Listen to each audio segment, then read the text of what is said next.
अगर आपको लगता है कि मेथी आलू कड़वे बनते हैं तो आप बिल्कुल गलत सोचते हैं। मैं आपके साथ आज 3 ऐसे मेथड शेयर करूँगी, ये स्टेप शेयर करूँगी जिससे आपके मेथी आलू बिल्कुल भी कड़वे नहीं बनेंगे।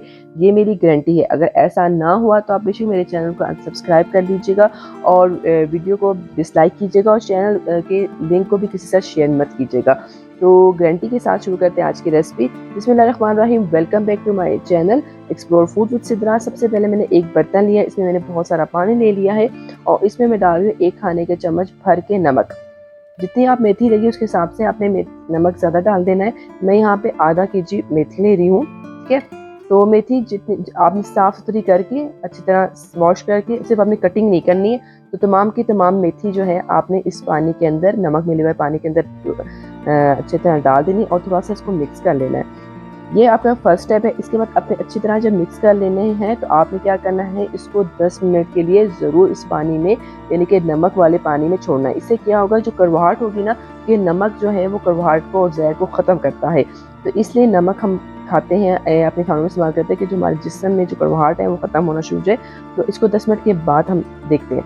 जैसे 10 मिनट गुजर जाएंगे तो आपने एक छानने की मदद से दबाव की तमाम मेथी को छान लेना है। धोना नहीं है, सिर्फ छान लेना है, ठीक है। पानी एक्स्ट्रा निकाल देना है। यहाँ पे जो मैं कटिंग के लिए टूल यूज़ कर रही है, मशीन यूज़ करी, वो ये है। इसका रिव्यू ऑलरेडी मेरे चैनल पे मौजूद है। ये बहुत अच्छा टूल है।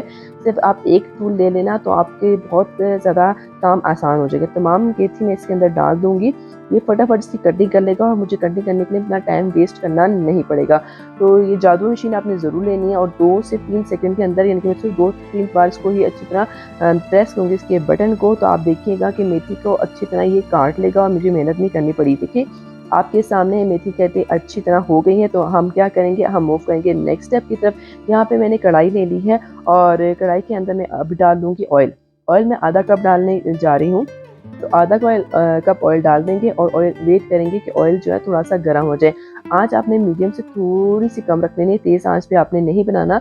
जैसे थोड़ा सा ऑयल गर्म होगा तो मैं 1 चाय का चम्मच भर के इसमें ज़ीरा इस्तेमाल कर रही हूँ। आप ब्लैक ज़ीरा भी इस्तेमाल कर सकते हैं और वाइट ज़ीरा भी इस्तेमाल करते हैं। जैसे अभी मैं ज़ीरे को थोड़ा सा इस ऑयल में भूनूँगी, ठीक है। जैसे थोड़ी सी भुनाई हो जाएगी तो मैं यहाँ पे एक छोटा साइज़ का प्याज, ज़्यादा आपने प्याज का इस्तेमाल नहीं करना, आपने एक छोटे साइज़ का प्याज लेना, उसको अच्छी तरह बारीक-बारीक चॉप कर लेना है, क्योंकि मैं इस टूल से चॉप करती हूँ, इसलिए बहुत आसानी से हो जाता है।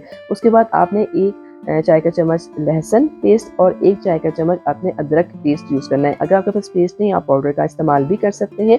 उसके बाद आपने सिर्फ उसको थोड़ी सी भुनाई करनी है। आपने प्याज को रेड होने नहीं देना, बिल्कुल भी नहीं। आपने सिर्फ प्याज को गिलाना है। उसी 2 से 3 सेकंड में जब आपको धीमी-धीमी खुशबू आ जाएगी तो आपने क्या करना है, अगर आपके पास बड़ा आलू है तो आपने इसके 6 टुकड़े करने हैं, स्मॉल टुकड़े, यानी कि बड़े नहीं करने। और अगर एक छोटा आलू तो उसके 4 आपने पीसेस कर लेने हैं, ठीक है। अभी इस आलूओं के को इस ऑयल के थोड़ा सा मिक्स करने के बाद मैंने इसमें डालूँगी मसाले और 1 चाय का चम्मच भर के मैं इसमें रेड चिली पाउडर का इस्तेमाल किया है और साथ ही मैं अब डाल रही हूँ 2 से 3 चुटकियाँ या 1 क्वार्टर चाय का चम्मच हल्दी का इस्तेमाल किया है मैंने। हस्बे ज़रूरत नमक इसमें ऐड करेंगे। नमक आपने अपने टेस्ट के मुताबिक ही इसके अंदर ऐड करना है, ना ज़्यादा ना कम, ठीक है।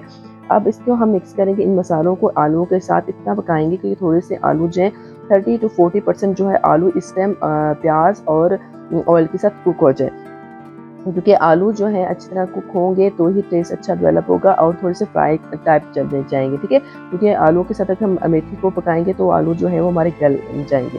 फिर जब थोड़े से फ्राई हो जाएंगे तो मैंने यहाँ पे डाल दिया 1 गिलास भर के पानी का और आँच में मीडियम से थोड़ी लो रखूँगी और इसको दम पे रखूँगी। अगर आपने ज़्यादा आलू रखे हैं तो आपने पानी का इस्तेमाल ज़्यादा करना है।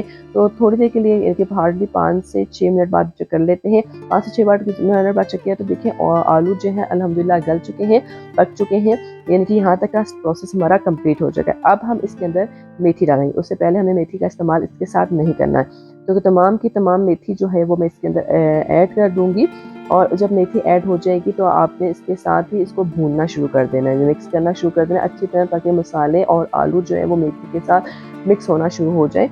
तो जैसे थोड़ा सा आपको लगेगा तो आपने इस टाइम जाके 3 टमाटर दरमियाने साइज़ के, इसको भी बारीक चॉप करके डालना है। पहले आपने आलू के साथ टमाटर नहीं डालने। ये आपका दूसरा स्टेप है कि आपने मेथी के साथ थोड़ी सी भुनने के बाद टमाटर डालने और यहाँ पे आपने थर्ड स्टेप करना है अब चीनी। मैंने 1 चाय का चम्मच चीनी डाली है, यानी कि आधा किलो मेथी के साथ मैंने 1 चाय का चम्मच चीनी डाली। ये 3 स्टेप आपकी मेथी के अंदर से तमाम कड़वाहट निकाल देंगे। टमाटर मैंने इस टाइम यहाँ पे डाले हैं क्योंकि इससे पानी का इस्तेमाल अब बिल्कुल नहीं होगा। टमाटर मेथी के साथ मिलेंगे और पानी जो रिड्यूस होगा वो मेथी का कड़वापन भी निकाल देगा टमाटर, और जो फिर दोबारा हम इसको जब ड्राई करेंगे तो वो जो पानी कड़वा निकलेगा वो टमाटर के पानी के साथ मिलके मीठे की तरफ चला जाएगा, और जो चीनी का पानी है वो भी मिलेगा। ठीक है, देखिए ये देखिए आपके सामने मैंने पानी का इस्तेमाल नहीं किया था, सिर्फ थोड़ी देर के दम पे रखा था, तो ये पानी जो है आपको नज़र आना शुरू कर दिया। अभी इस पानी के साथ ही हमने मेथी को पकाना है, मज़ीद पानी इस्तेमाल नहीं करना। तो इसको हम दोबारा दम वाली आंच पे देके इसको पकने के लिए ढक के रख देंगे तकरीबन से 5 से 6 मिनट या 7 मिनट के लिए। ठीक है, आपने कोशिश ये करना है कि दम वाली आंच पे पकाएंगे तो आपको एक्स्ट्रा पानी डालने की बिल्कुल भी ज़रूरत नहीं पड़ेगी। अल्हम्दुलिल्लाह ये देखिए आपके सामने है जी, मेथी काफ़ी हद तक कुक हो चुकी है। देखिए अभी भी इसमें थोड़ा सा पानी है और बिल्कुल मैंने पानी ऐड नहीं किया। चीनी, टमाटर और मेथी के पानी ने मिल के जो कड़वाहट है उसको ख़त्म कर दिया है, और ये मुझे गारंटी है इसमें बिल्कुल भी कड़वाहट नहीं होगी। अब मैंने इसमें 3 से 4 सब्ज़ मिर्चों को चॉप करके, तो फिर थोड़ी सी मोटी रखी थी ताकि खाते हुए नज़र आए। कुछ लोग मिर्ची नहीं खाते हैं, तो इसलिए अब सिर्फ इसका पानी हमने खुश करना है, तो इसलिए मैं दोबारा से ढक के रखूँगी, तेज़ आंच में नहीं रखूँगी। तो आप ये देखिए पानी जो है अल्हम्दुलिल्लाह खुश्क हो चुका है। इस टाइम क्या है, बस काम ख़त्म हो गया। आपने फ़ौरन से पहले जो है अब क्या करना है, मेथी को हमने डिश आउट करना है। तो प्यारी सी प्लेट ले आई हूँ मैं, इसमें डिश आउट करूँगी मेथी को, और आपको बताऊँगी कि आपको मेथी को किसके साथ खाना चाहिए ताकि इसका जायका ज़्यादा अच्छा हो, और आपके बच्चे भी हैं इसको मज़ेदार तरीके से खाएँ और इंजॉय करें। तो मेथी को मैं आपको दिखा देती हूँ कैसी बनी है। देखिए अल्हम्दुलिल्लाह कितनी फ्रेश, कितनी अच्छी, बिल्कुल भी ऐसा नहीं लग रहा कि ये जल गई है या कुछ। जिस तरीके से मैंने बताया आपने ज़रूर बनाना है, और इसके साथ आपने खाना है दही। दही बहुत अच्छा लगता है, आप मेथी के साथ खाएं। अगर आप वैसे भी खाएंगे तो कड़वाहट नहीं होगी, अगर दही के साथ मेथी खाएं तो बहुत ही अच्छा इसका फ्लेवर डेवलप होता है। तो उम्मीद करती हूँ कि आपने ज़रूर मेरे इस रेसिपी को फॉलो करेंगे। नेक्स्ट वीडियो तक मुझे इजाज़त है, अपना बहुत ज़्यादा ख्याल रखिएगा। अल्लाह हाफिज़।